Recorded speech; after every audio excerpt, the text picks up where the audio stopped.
জামা খোলার ট্রাই কেন করছো? আদর করবা নাকি? তুমি একটু চুপ থাকো তো, আমাকে আমার কাজ করতে দাও। আরে জোরাজুরি করা বাদ দাও, দাঁড়াও আমি সব খুলে দিচ্ছি।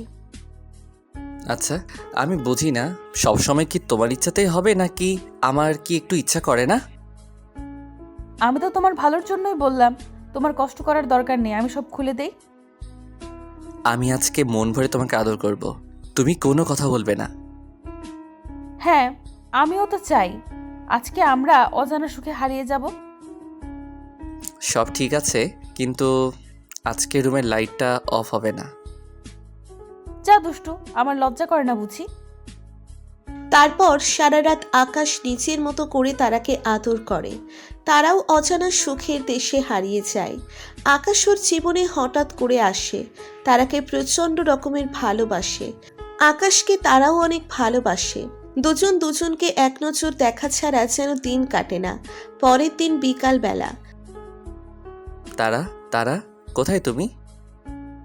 হ্যাঁ, এই তো বলো, কাজ করছিলাম, এত ডাকছো কেন? এত ডাকছি মানে? রেডি হওনি কেন এখনো? এই তো কাজ করছিলাম, তাই একটু দেরি হয়ে গেল। এক জায়গায় যাওয়ার আগে এত কাজ কেন রাখো বলো তো? রাখতে হয় না বুঝলে, কাজ এমনিতেই থাকে।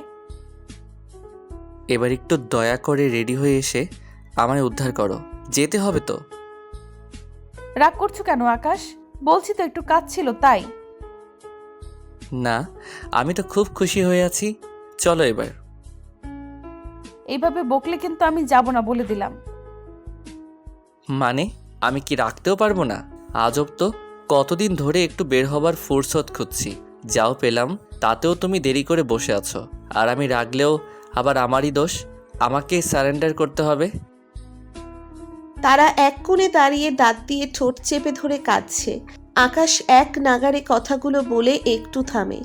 তারপর তারার মুখের দিকে তাকায়, দেখে ও নিঃশব্দে ফুপিয়ে ফুপিয়ে কাঁদছে।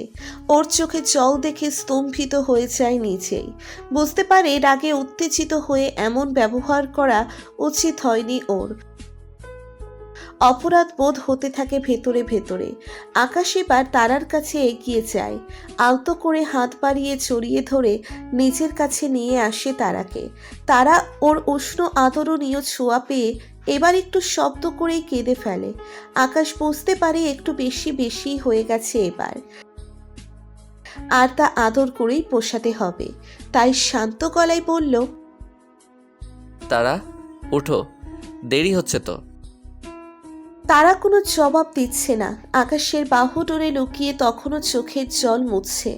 আকাশ আবারও নরম কণ্ঠে বলল, তারা, এভাবে ফোপাতে থাকলে এবার কিন্তু মেলা শেষ হয়ে যাবে। যাব না আমি। তারার কণ্ঠে অভিমান স্পষ্ট। আকাশের তা বুঝতে বাকি থাকে না। সহজে মানানো যাবে না আজ, এটাও বোঝা যাচ্ছে ঠিকই। অন্যভাবে আগলে মানিয়ে নিতে হবে। তাই একটু দুষ্টু বুদ্ধি ট্রাই করলে মন্দ হবে না।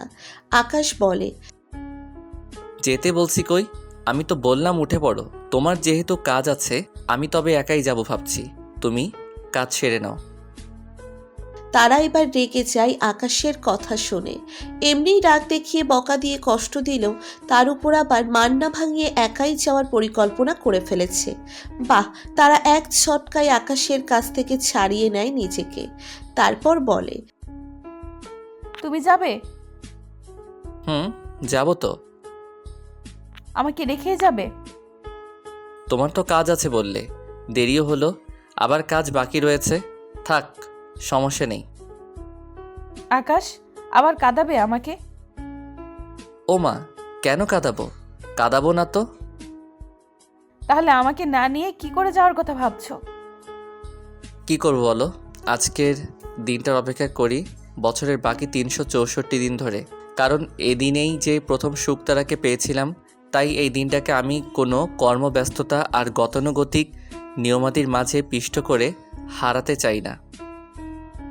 তারা আকাশের কথাগুলো শুনে আনমনা হয়ে পড়ে। কখন যে চোখ থেকে জল গড়িয়ে পড়েছে তাও নিজেই খেয়াল করেনি। আকাশ কথা শেষ করে তাকাতেই তারার চোখে জল দেখে বেশ উদ্বিগ্ন হয়ে পড়ে। আবার কি হলো তারা? আচ্ছা, তুমি কেন আমাকে এতটা আগলে রাখো, এত গুরুত্ব দাও বলো তো? আমি কি এতটা মূল্য পাওয়ার যোগ্য? তারার কণ্ঠে কোথাও যেন ভীতি লুকিয়ে আছে। আকাশ নিচের ভরসা ভরা হাত বাড়িয়ে তারার হাতটা ধরে বলে, কেন আগলে রাখি, কেন চিন্তা করি, কেন তোমার মূল্যটা সবার উপরে থাকে? এসবের কারণ আমি বলবো না। মুখের কথায় কী বা আসে যায়? অনুভূতিতে সব বুঝে নিতে হয়। আর আমি জানি তুমি বোঝো আমি কি এবং কেন করি। তারার চোখে মুখে যে প্রশান্তি ছুঁয়ে যাচ্ছে তা আকাশের বুঝতে বাকি থাকে না। হাতটা এগিয়ে ছেড়ে দেওয়ার ভঙ্গিমাই বলে, জলদি রেডি হবে, একদম 5 মিনিটে। আমি অপেক্ষা করছি, কিন্তু জানি এই দিনটা আমার জন্য যেমন সবচেয়ে কাছের, তোমার ক্ষেত্রে ততটাই। আমরা তো উভয়ের পরিপূরক, তাই না? তারা চোখের কোণে জমে থাকা আনন্দ অশ্রুটুকু সরিয়ে ঠোঁটে মুচকি হাসি ঝুলিয়ে রেডি হতে চলে যায়। মেলায় মোটামুটি দ্রুত পৌঁছে গেল আকাশ আর তারা। আসলে এই সময়টাই এই সমসাময়িকের বসানো মেলায় ওরা ছোট ছোট আনন্দঘন মুহূর্তগুলোকে আবিষ্কার করে নেয়। আকাশ যেন বুঝে তারার মানসিকতা, ওর কখন কি প্রয়োজন, ওর কিসে ভালো কিসে মন্দ, আর কেন ভীতি কাজ করে ওর মধ্যে। তবে সবটা ওকে বুঝতে দেয় না। তারাও জানে যে আকাশ ওকে সামলে নিতে, ভরসা দিয়ে আগলে রাখতে অনেক কিছু লুকিয়ে চেপে যায়। তবু মনে সান্ত্বনা নিতে চুপ করে থাকে। ভয় একটাই, যদি আকাশ হারিয়ে যায় তবে কি হবে ওর? ও তো বেঁচে থাকতেই পারবে না। ভিড় ঠেলে মোটামুটি ভেতরের দিকে চলে যায় আকাশ তারাকে নিয়ে। তারার ভিড়ের মাঝে অস্বস্তি হচ্ছে, তবুও আকাশের হাত শক্ত করে চেপে ধরে এগিয়ে চলেছে সামনের দিকে। আসলে মেলার গভীরে না যেতে পারলে মজা নেই, তবে ভেতর অব্দি পৌঁছানোটা কষ্টসাধ্য খুবই শেষের দিনগুলোয়। তারার কষ্ট হলেও ও আকাশের হাত ছাড়তে রাজি নয়। যেখানে নিয়ে যাই যাক, আপত্তি নেই বিন্দু মাত্র, কারণ যদি হারিয়ে ফেলে একটু স্বস্তি খুঁজে নিতে গেলে। এটা সেটা দেখে কিনে হাঁটতে হাঁটতে একটু দূরে একটা জায়গায় এসে থেমে যায় আকাশ। তারাও দাঁড়িয়ে পড়ে ওর জন্য। সামনে সাজিয়ে রাখা স্টলগুলোয় যেতে 2-1 মিনিট লাগতো জাস্ট। তারা বেশ উৎকণ্ঠিত হয়ে জিজ্ঞাসা করলো, কি হলো আকাশ, কোনো সমস্যা? আমি একটু আসছি, তুমি দাঁড়াও এখানেই। কোথায় যাবে আকাশ? তারার চেহারায় ভীতি প্রখর হচ্ছে। মনে হচ্ছে হয়তো এবার হারিয়ে যাচ্ছে আকাশ। আকাশ ওকে ভরসা দিয়ে বলে, ওদিকে না, আমি একরকম চুলের কাটা দেখেছি, তারা শেপের, নিয়ে আসি, দাঁড়াও। লাগবে না আমার, তুমি চলো সামনে। আরে দাঁড়াও না, যাবো আর আসবো শুধু। লাগবে না আমার, তুমি। আহা তারা, কি হলো তোমার? একটু দাঁড়ালে বিশেষ ক্ষতি হবে না তো? আমি ওইটা আনবই, অপেক্ষা করো। আকাশ তারার হাত ছাড়িয়ে কিছুটা পেছনে ফিরে যায়। তারার মন কিছুতেই সায় দিচ্ছে না, হাত কিছুতেই ছাড়তে চাচ্ছিল না। তবে ওর জেদ আর ভরসার কাছে হার মানতে হলো। তবে মনকেও যে মানানো যাচ্ছে না। বিকেল গড়িয়ে সন্ধ্যা হলেও আকাশ ফিরে আসে না। তারা এক ধ্যানে দাঁড়িয়ে অপেক্ষা করলেও আকাশকে ফিরে আসতে না দেখে মুচড়ে পড়ে একেবারে। চিৎকার করতে থাকে, আকাশ, আকাশ, কোথায় গেলে তুমি? আমাকে একা করে দিয়ে যেও না। হুট করে বিছানায় শোয়া থেকে উঠে বসে তারা। আশেপাশে তাকাই একবার, সবকিছুই ঠিকঠাক আছে নিজ জায়গায়। তার মানে স্বপ্ন ছিল? স্বপ্ন কথাটা ভাবতেই চোখের জল গড়িয়ে পড়তে থাকে তারার। ওর জীবনে দেখো সব স্বপ্নই তো কাল হয়ে গিয়েছে, কিছুই অবশিষ্ট নেই আর। মা কত আগেই ছেড়ে চলে গেছে ওপারে। বুঝলো না একটুও যে ওর জীবনটা কার হাতে চলবে। বাবা তো কখনো বুঝলো না মন কি বলে, শুধু নিজেরটা জোর জবরদস্তিতে আদায় করিয়েছেন, এই যা। আর তারপর আকাশ এলো জীবনে। ও সত্যি তারার জীবনে আকাশের মতো ভূমিকা রাখত, সত্যি আকাশ হয়ে যেত, যার কোথাও ছায়া আর মায়ার কমতি নেই।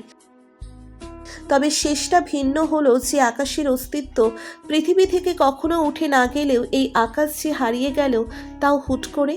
তারা একবার নিচের দিকে তাকিয়ে দেখে পুরো শরীর ঘেমে একাকার হয়ে গেছে। তবে চরম শৈত্যানুভূতি হচ্ছে ওর। বালিশের পাশে নিয়ে শোয়া ঘড়িতে তাকিয়ে দেখে ভোর হতে বেশ খানিকটা সময় বেঁচে রয়েছে। এই সময়টা শুকতারা দেখা যায় আকাশের কোণে। আরও অনেক তারাকে পর্যবেক্ষণ করা যায় নিবিড়ভাবে, অনুভব করা যায় পরিবেশটাকে, যেমনটা আকাশে তারার মেলা বসলে হয়। তারা বারান্দায় গিয়ে বসে এক মনে আকাশের দিকে তাকিয়ে রয়, আপন মনে গুনগুন করে কথা বলে।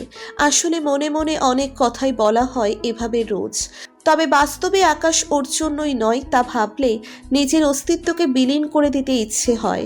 কারণ এতে যে আকাশে হারিয়ে যাওয়ার সুযোগও পেত, তাতে তো আকাশকে হারানোর ভয় আর থাকতো না, বরং আকাশের অস্তিত্বেই তারার বসবাস হতো। কেন হারিয়ে গেলে বলো তো আকাশ এভাবে? আমি যে হাজার তারার ভিড়ে তারার মেলায় বড্ড একা হয়ে পড়েছি। না পারছি ছুটে যেতে আর না পারছি সহ্য করতে। আমায় নিয়ে যাও না তোমার কাছে। তারা এক মনে কথাগুলো এমন করে বলছে যেন উত্তর আসছে যে, তারা, আমায় খুঁজে নাও এই তারার মেলায়। আমি তো হারিয়ে যেতে চাইনি, বাধ্য হয়েছি।